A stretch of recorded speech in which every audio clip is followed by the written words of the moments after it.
Hey, everybody. Welcome back to the Level Up Podcast. I'm Matt Johnson. I've got Greg Harrelson with me as well, and we have got a short content-packed episode for you today. We have the co-founder of LabCoat Agents here. Tristan is with us, and we're going to dive deep into kind of the process of how they have built LabCoat Agents and the things that you can take away from that when you are building, whether it's a Facebook group or really any type of community where you want to bring agents together or anyone that has a business affinity relationship. So we're going to pull some things out of Tristan's experience and the things that he's learned in building up the community that they've built, which is one of the most incredible in real estate and really in any business that I've seen. And we can talk about kind of the process and what the numbers look like in a second. But first of all, let's welcome back Greg Harrelson. Greg, what's up today? Hey, man. Glad to be here. It seems like we haven't done this in a while, but we've got a great guest today that I think we're all going to learn from, no doubt. Right. Tristan, officially welcome. Dude, happy to be here, guys. Appreciate Well, I it. love that. I wonder if I had a beard, if mine would be that gray, man. Man, I tell you what, I'm wondering. I'd be afraid. I know my hair is way more gray than your hair is, so I'm thinking, geez, man, what's my beard going to look like? First thing to go, man. He's got no gray in his hair. I do. You just have to tell. It's mostly on the side. Oh, okay. I got you. So, Tristan, give us, for those that aren't familiar, give us just the quick numbers of what the group looks like now and how long it's been in existence. Yeah. So LabCoat Agents was created in 2014, October 2014, and we're up to 81, just a little over 81,000 members, mostly filled with real estate agents, some brokers, some vendors, and maybe one or two people that aren't supposed to be in there, but you know, hard to keep tabs. Lurkers, yeah. And that's a closed group, right? Is that a closed? I cannot remember. Yeah, it's a closed group. Definitely a closed group. So we get about 2,500 new members a month, and it grows organically at this point. And what it really is just a group of real estate agents mostly that just shares the best systems, tools, technology, and just having that right mindset to get agents to that next level. And the idea behind it came from when I was speaking for Realtor.com nationwide. I kept on getting the same question over and over, which was, how do you convert? How do you do this online? Well, what did you say over here? And I was like, wow, we need to find a place to be able to really come together and share, because it's the same question I'm getting over and over. It's like, what's your CRM? Who do you coach with? Those are the two main questions, right? Mm. And my wife said, you should use Facebook. I'm like, Facebook? I don't know about Facebook. So I ended up using Facebook because, wives are always right? And I got a group. I'm like, let's see where this goes. At the time with Realtor.com, they helped me push it. Their sales floor helped me push members into it. So I think we were at about 1,500 members, 2,000 members when then I reached out to Steve Passanelli. You know Steve Passanelli, Bomb, used to be with Realtor.com. And I said, hey, bud, I need help with this group. It's growing a little quicker than I thought. And you're an admin in the group, but you're not helping out as much because you're busy with Bomb. Help me find somebody. He's like, all right. So he said, this guy, Nick Baldwin, seems like a good dude. Bring him on. I said, okay, let's bring him on. So brought on Nick, and we had the synergy going. We would post similar posts, really engage the audience by giving them what they wanted. And then it just started growing organically at that point, between Nick's posts and my posts, and bringing in the right admins to be able to monitor, because we didn't want a whole bunch of crap to be in the group. Even though, you look at the group, there's still crap in there, right? But with 81,000 people, it's tough. The thing that we can attribute our success coming from is the content. Go back and check when I first created the group in 14 to 15, it was just practically me posting. That was it. And then slowly people started catching on, and they're like, oh, you know what? Maybe we should share something too. Maybe we should post to this. So I had to lead by example, because a lot of the times I was getting messages saying, why are you sharing all of this stuff? Aren't you scared if people in the same area you're in, they're going to just copy it and do what you're doing? I'm like, dude, the chances of that happening, Greg, chances of that happening are so slim. It's like, here's what I do. And then so people started sharing and sharing. The things that I did right at the beginning, there's a whole bunch I did wrong, but the things I did right at the beginning is I came up with a name along with my ISA at the time. He's still my ISA. We came up with LabCoat Agents and the whole exploring the science of real estate. That gave a good name for people to remember. Hey, let's go to LabCoats. Let's go to LabCoat Agents. That was one. Then we picked a logo, and then we started a community based around a centralized idea of sharing systems and tools and tech to help people get to the next level. And people really saw that and are like, hey, you've got to go to LabCoats if you're not on. Hey, go to LabCoats. They have the latest, they're showing you the latest tech and how to use it. And then it started catching on. Inman then started saying, hey, they have good stuff in their threads. Why don't we copy their stuff and make it blogs? So that's what they started doing, and then started resending people back to our group from their blogs. Then Commissions Inc. got a hold of me doing a script with one of their leads on Commissions Inc. and say, hey guys, want to do your first event at our place? I'm like, sure, why not? Which that was the time that I talked to Dobbin, and we connected then. But it just started growing organically based on what we were giving. And at no point at the beginning did we ever want to monetize this at all. We only monetized it after when we realized this was a full-time job. Because that's what it became, man. That was the challenge. So there's there's all kinds of stuff in here. I love what you just said. It grows organically because of what we're giving. And I've been always quite impressed, and every once in a while I'll chime in on some of the discussions with LabCoat. Sometimes I'll actually throw some things out there because I know that everyone will just feed off of it, and it's just fantastic to see all the different opinions that are out there. I mean, I learn from every side of the table. But Matt, where you said in the beginning, it's like, okay, what is transferable that you all have done to the real estate industry? And I see so many people, real estate agents, going out and they'll create a community page. Mm-hmm. And then it never gets any engagement, right? Even if they know how to get custom audiences and make sure that they boost a post to the exact owner's database for that particular community, there's never any engagement. So how would one go and start getting a page like this, getting people to interact and grow engagement? So there's a few techniques that I would, if I was going to start a group all over, which in some cases we do and they grow huge. What I would do is I'd start with a solid name, create an idea of what you want it to be. Right? If it's going to be a community page, have a good name. Make sure that people can understand what it is that you're trying to show them. That's number one. Number two, once you start this community page and you start giving, it's a matter of you doing it every day. It's not, hey, you know what, I feel like doing it today, but I'm just going to go 7 days without doing this. How long did you have to do it before people started engaging? It was probably, or you were just doing the posting until March, and I didn't know how often I needed to do so. October, November, December, January, about 6 months. So you were just holding your breath, just keep doing it, being patient. And then next thing you know, somebody else started posting with you, or somebody else chimed in. And I think people were commenting. They were waiting what's Tristan going to post next? He's giving good information, and then I had to start creating content. And I'm like, oh shit, I have to create content, right? So then you start looking for more and more ways to give back. And the secret is, as you start giving, if you don't have an audience, and this is the biggest part, if you don't have an audience, I mean, you can just talk to yourself all day in the mirror, right?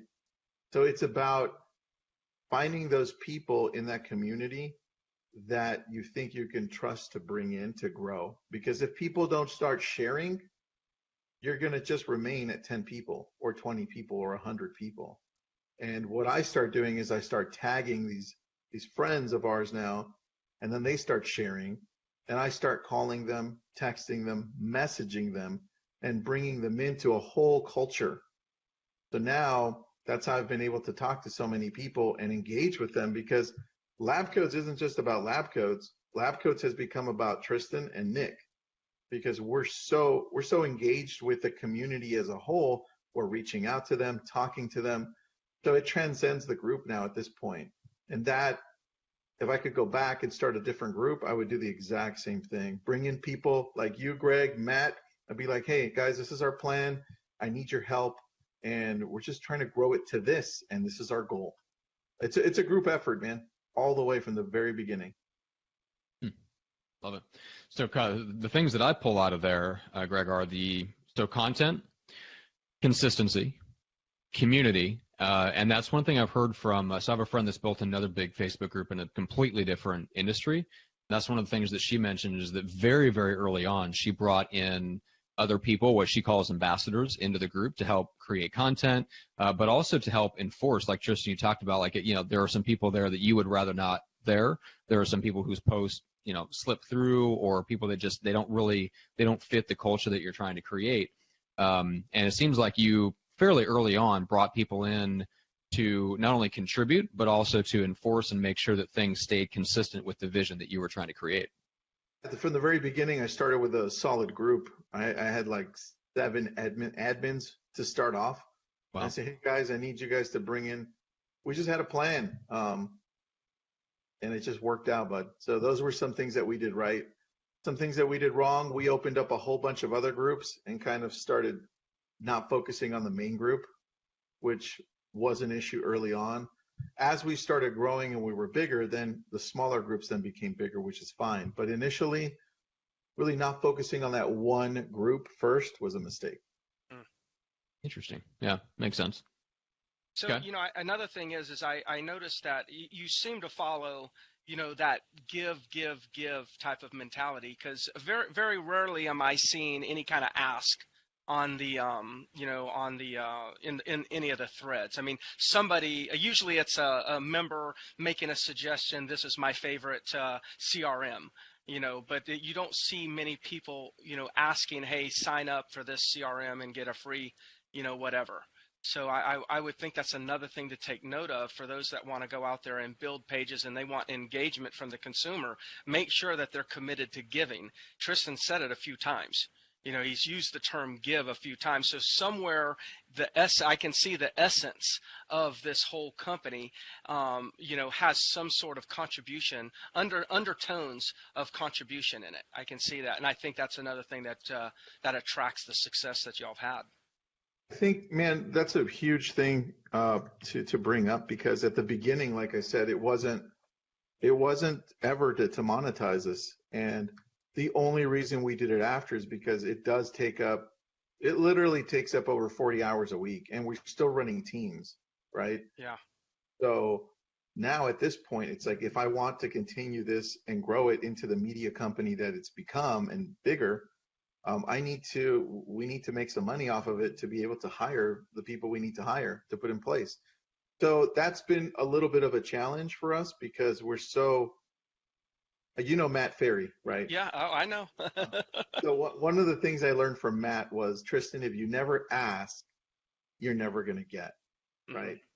But you also have to know how to ask. And so I had that mental block for the longest time. And so I finally, with his help, was like, just ask. So we got to the point where we started asking vendors, hey, look, do you want to sponsor this? This is how it is. It's not a group where you're going to be able to sell things. It's a group that if your tool works, and we've been able to show that it works in our business, then we can show the group how it works and how we're using it, and then you can benefit from it. And that's the only way. Mm-hmm. That's good. Yeah. I like it. Well, cool. Well, Tristan, I'm curious, a couple things just on kind of where you feel like you're going, and how do you feel like the reception's been since you've made a little bit of the shift of turning it into more of a media company and trying to bring more value, more content, help more people. What's that transition been like for you guys, and what's the reception been in the community? The transition's been pretty tough, because we didn't know what we wanted to do at the beginning with the group. We didn't know it would grow this big, and we didn't know, well, what do we do now, right? It wasn't until about a year and a half ago that we realized, well, we don't want to coach. right? Because everybody's a coach. So that was out. We do like to help people out, and we see that there are other companies out there that are doing it. The difference is we have a group of real estate agents, and we're real estate agents. So why not help other real estate agents, show them what to do by grabbing people like Greg, having them write pieces for us, and then us as well start writing things and helping them and just courses. So what we decided is we combined media/education, and we're kind of bringing that together. That's the goal of LabCoat. So creating a bigger media/education company through our blog that we just started late last year, which is doing really well, through courses that we're going to come up with, teaming up with people like Greg that have courses of their own that we can then offer, and then doing our events. We're running our 3rd national event coming up in June, which is kind of nice. Very cool. Awesome, now, man. do you have a do you have a web portal? Is there a website that people can go to and then get a lot of information that's beyond Facebook posts and whatnot? Yeah. Where is all that information? So that's on LabCoatAgents.com. And the reason we came up with that was because everything was getting lost in the group. Because as soon as someone posts and loses interest, it goes all the way down, right? It gets lost. So we picked the best posts and then we expanded on them. Like, for instance, people always have questions on Facebook lead ads. When we brought it to the whole real estate world, nobody was doing it. This was a couple of years ago. We started talking about it. We brought in Facebook, and then it exploded into the group. So, and then, dude, everybody's doing Facebook lead ads now. Right? Yeah. So it's kind of cool. And all that information remains in our blog and our website, LabCoatAgents.com. Yeah, which is a good example, Tristan, because you've built up an amazing audience, and Facebook groups. I mean, you've caught kind of an exploding category, which is awesome. It's put a lot of fuel into the rocket ship. But you also recognize that that's not the greatest place to kind of deliver a message that you have any control of, where you can deliver your point of view and really help people. And I think that's an important lesson for all of us to keep in mind, is like we can take advantage of new tools, but we always have to have an idea of where we want to send them back to, where we're able to control the point of view and the message that we're trying to get across, so that we don't use tools where the content ends up getting lost, essentially. And that's one of the big challenges with growing Facebook groups. I agree, man, because all that information gets lost. And though, Facebook is trying to do that Facebook workplace, pretty much the same thing as the groups, maybe with like a little bit of tweaks. Yeah, I being a part of Century 21, they're really big pushing the workplace. I have actually found myself, it's incredible, where I probably spend more time in workplace groups than I do in the actual open Facebook world at this time. So what do you like about the Facebook workplace more than the groups for you? You mean the Facebook workplace? Well, there's groups within Facebook workplace. So you're talking about workplace versus Facebook as we've always known it. Yeah, you got it. Yeah. The purity of the audience that I'm communicating back and forth with. All right. So you have more people that are to the level that you want to talk to, right? It's not just a whole bunch of crap mixed in. Is that what you're saying? Yes. I think Right. that's what I'm saying. Yeah, So a lot of this is probably has nothing to do with the traditional Facebook versus workplace. It's just workplace is so new that the groups that were formed we learn so much over the years, right? We get into Facebook and we like everybody and begging them to like us back, right? Like building these. I mean, I've got a Facebook page called Myrtle Beach Visitors, has 500,000 people on that Facebook page.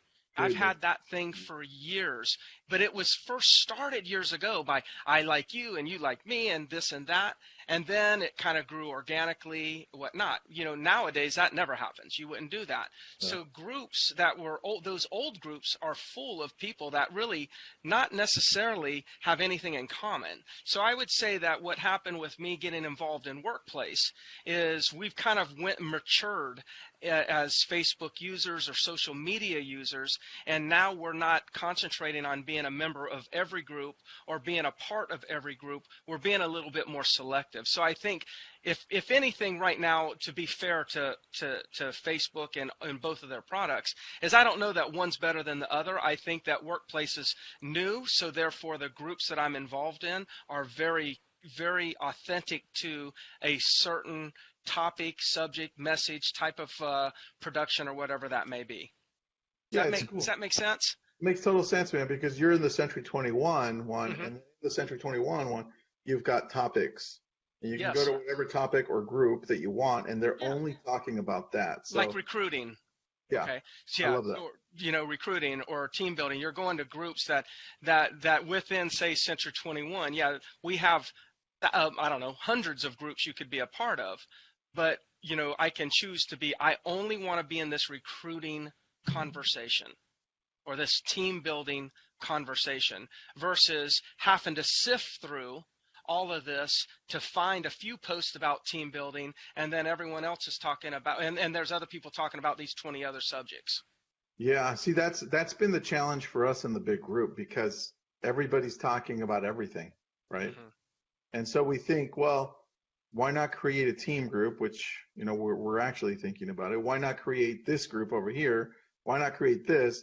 And then we're like, well, if we do that, then it'll just not involve the big group at all at one time. We're like, should we, shouldn't we? So we're in the middle, Greg. We really we looked at Workplace. Yeah. It came out like just a little over a year ago. And we're like,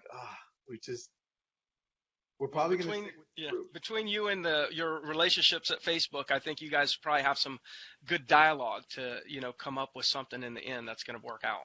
Yeah, we'll see, bud. But we're excited. I'm a fan. I'll do what I can to help. Tristan, you mentioned the other groups that you guys have. What are those other groups right now? I know you're thinking about venturing off into topics, so they're not topic based, right? Yeah. So right now we've got the LabCoat Agents Broker Edition, where we just have brokers, no team members, no, it's just a broker. LabCoat Agents, obviously. Then we have LabCoat Agents Referrals. That one's the largest referral group for real estate. Also, it's got 21,000 around there. And LabCoat Agents Lenders, which we just added a new lender to take it off again to go up. And then LabCoat Agents Book Club. That's it. Okay. We had a whole mess load of other ones that we decided not to use. Interesting. Okay. Yeah, that is a tough thing, man. So that would be the thing, I guess, that I would notice about the Workplace right there is that's where, at least the way that I see it, as in its current state, you're able to pull off something like that within the Workplace. Yeah. See, we were thinking that, and then we're like, well, if we do that, should we then go for it and charge people, because it costs per user, right? $3 per user per month. And so we're like, we're going to easily have over 1,000 people on there. That could easily cost us a whole mess load of money. So we're still in the middle. Would they pay? Yeah, maybe $5, but they already have it for free over here. Would they pay to have better content, or at least content that they could sift through better? So honestly, man, we're still in the middle. We've been debating for a year. I think long.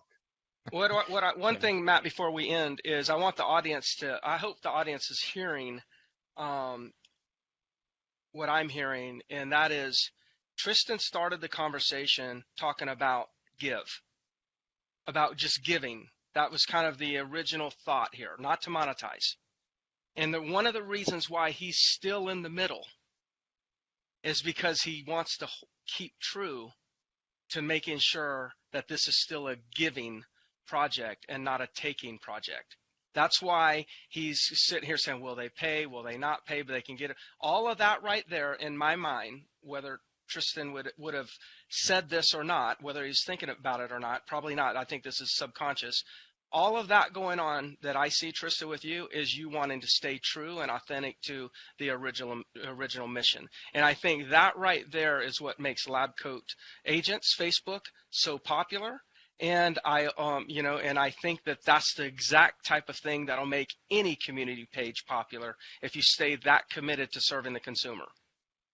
Yeah, that's a good point. I didn't even realize that. You're right. Because I feel bad. I'm like, but why? So good point. Good catch, man. Yeah. Yeah, man. I like that.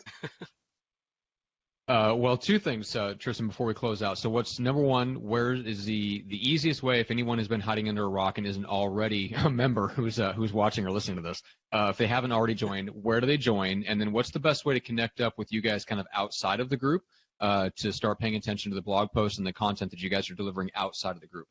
Yeah, so you can go to labcoatagents.com and you can go and check out all of our stuff there, and you can find the group through there as well. Or you can go on Facebook and just type in LabCoat Agents. It's the group, because we also have a business page. It's the group with 81,000 people. The business page only has 11,000. So either one, you can find me pretty easily. If you message me, that's probably the quickest way to get a hold of me, through Facebook. And then that's for what I do. For your team, for referrals and stuff, what area do you guys serve? Cover Malibu, man. I cover Malibu, mostly Westlake Village, Thousand Oaks. Those areas right there. Just anywhere in SoCal. If I don't cover it, I'll tell you who does, and I'll send them over to you. Cool. All right. And then Greg, how do people reach out and connect with you? I'm easy. Just reach out to me, at my email, gregharrelson@gmail.com, or Facebook Messenger seems to be the easiest for me, and where you'll probably get the most thorough reply, because I'll check that at times that I have time to just kind of communicate with people, and I'm not as much in a rush. So reach out to me on Messenger. Awesome, guys. And then for the podcast itself, make sure to subscribe. Best place is on iTunes or Stitcher, depending on your device. You can also head on over to YouTube if you like the video versions. And then we always appreciate that you guys share the show. You guys are talking about it, you're sharing it with your friends and fellow agents and your brokers and all that good stuff. And then we appreciate really when you leave us a rating and a review on iTunes, because that tells other agents that this is content that they're getting a lot out of and that we're contributing to the community in a way that you guys enjoy. So we appreciate that you guys do that. So with all that being said, Tristan, Greg, thank you guys so much. This was a fun conversation. I know people got a lot of benefit out of it and had a lot of fun with you guys, so we appreciate it. Thanks, man. Appreciate it. Thanks for having me. Thanks, Tristan. I appreciate it, man. Dude, thanks, Craig and Matt.